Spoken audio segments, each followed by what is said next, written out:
G'day, I'm Gray and this is Flora. Flora is the newest addition to our household. Now, I'm not allowed to take care of the plants in our house because I kill them. No offense, Flora. But I get to aesthetically decorate them. So today I'm going to show you how to decorate a planter just like we've done here for Flora. So let's go make it.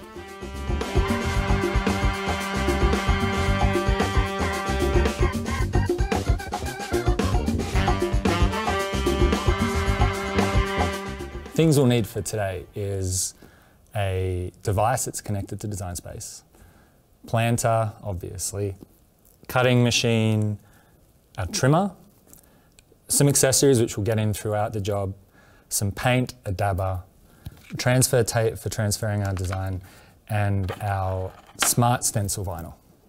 Okay, so Flora's kind of spiky, but I think she's kind of like soft and kind on the inside. So we're going for a kind of softer, simpler design today to match Flora's personality.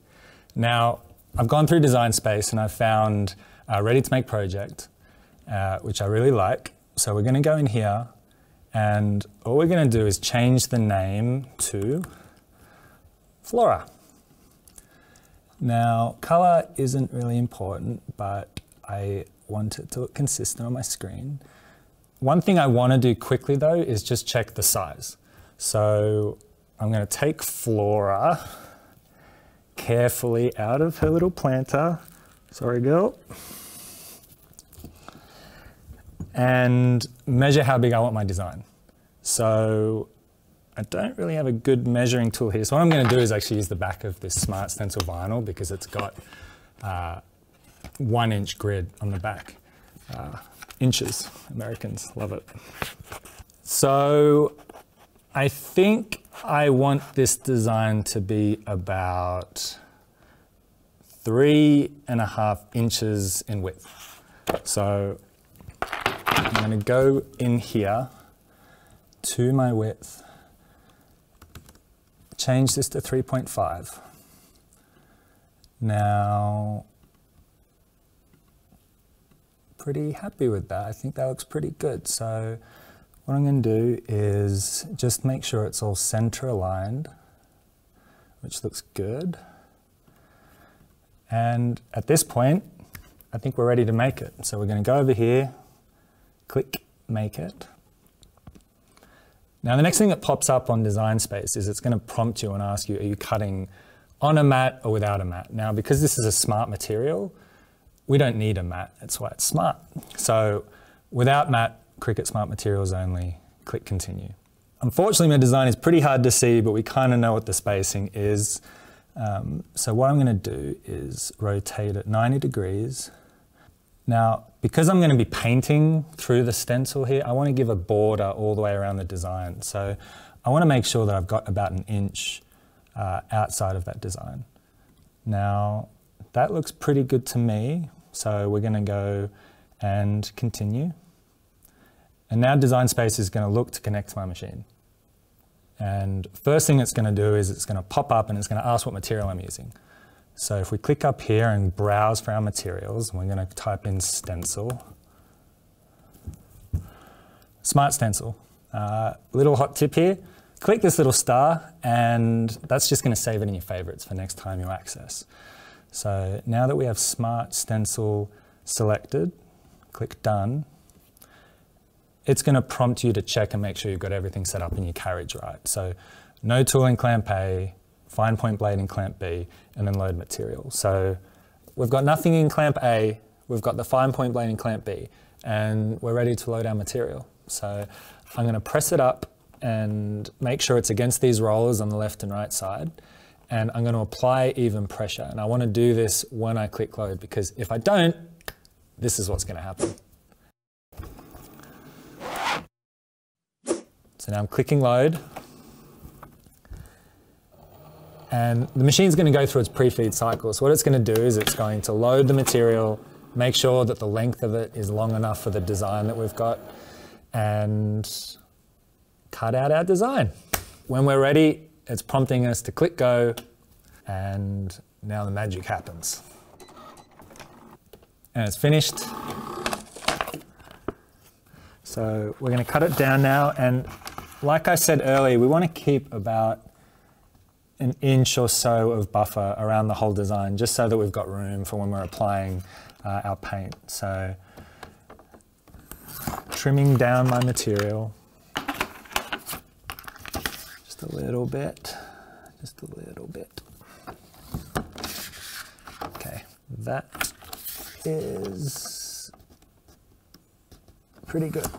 Okay, we're going to weed out the design. Now, because it's a stencil, we want to actually remove the design itself, because we're going to be using that design as the negative for applying the paint. So with my little weeder tool here, I'm going to poke and pull all of my letters out.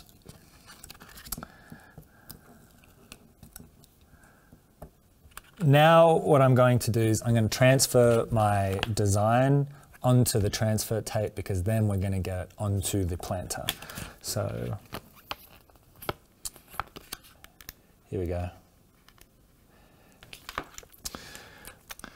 Now applying my transfer tape over my design, and I'm going to use my scraper tool just to make sure we've got all of the design done. Now, little tip is do it from the back as well. It just helps like adhere to the transfer tape.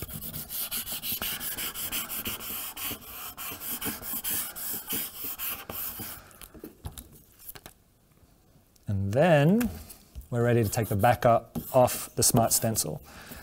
And this is pretty much the final step before we transfer it onto the planter. Now, be careful here and just make sure the design is transferring. You've got these negative spaces inside the letters. We want to make sure the whole design transfers over. So that is all transferring really well. Now I'm going to get my planter ready. So careful here, Flora. Don't worry, buddy. I'll never leave you. Okay, and applying our stencil. So I want to grab a few things just to make sure my plan is stable, okay? We're ready to apply it. So we're going to apply it from the middle and line it up. And starting in the middle, yep. And I'm going to kind of press outwards. The same way I would be applying a screen protector for my phone, that kind of style. So starting from the inside and working out, it's just going to allow for an even application. So as you see, this is starting to apply pretty well. Now I wouldn't worry about little spots like this. We can go in afterwards and clean those up. I'm still going to go in with my scraper tool and just make sure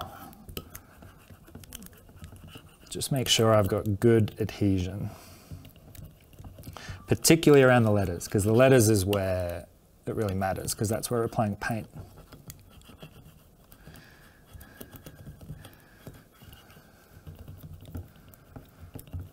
Okay, and then now removing transfer tape.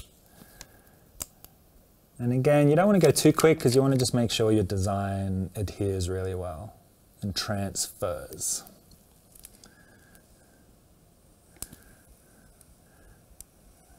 And so far this looks pretty good. Okay.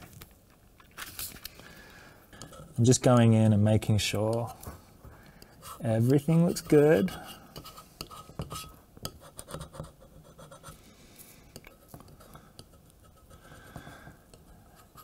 And now that we have that, I think we're good to paint. So you can use any paint, really, that's up to you, or any brush. You could spray paint if you wanted to. I'm just going to dab this paint on. Now this is dab in the paint sense, not that, yeah, the sense of the backstage crew right now. Dab or daub, because I always got confused with that. I think daub is a different style, but if you are following along at home right now, you're doing a great daub. Okay, enough stupid puns, I'm sorry. Now this is applying pretty well. I want it to be like a medium kind of thickness layer.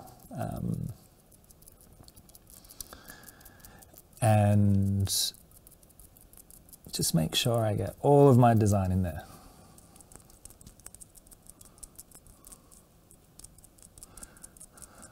Typically you might want you want to remove the stencil with a wet paint just so it doesn't stick. We tested a little bit on another area and this paint works fine if it's a dry removal. So I'm going to set this guy down and wait for my paint to dry.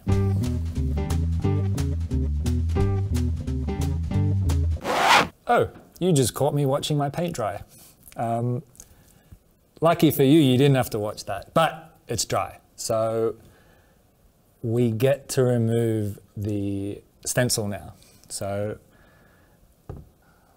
let's see how we go. Let's take a leap of faith.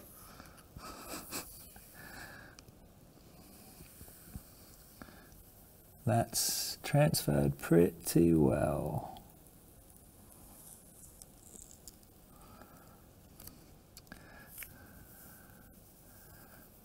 There we go, there's the A,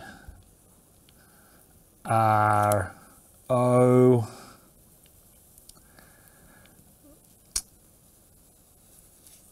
L and F. Bang. All right. Now it's going to remove the little negatives in the letters. Flora, this is looking fantastic.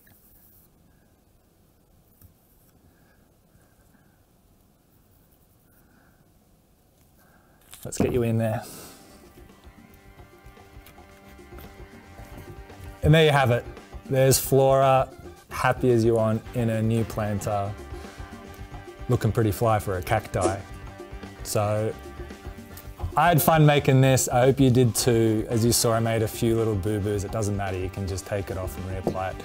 The key is to try it and give it a go. So can't wait for you guys to do it at home, and please share what you make. Look forward to seeing it. Cheers.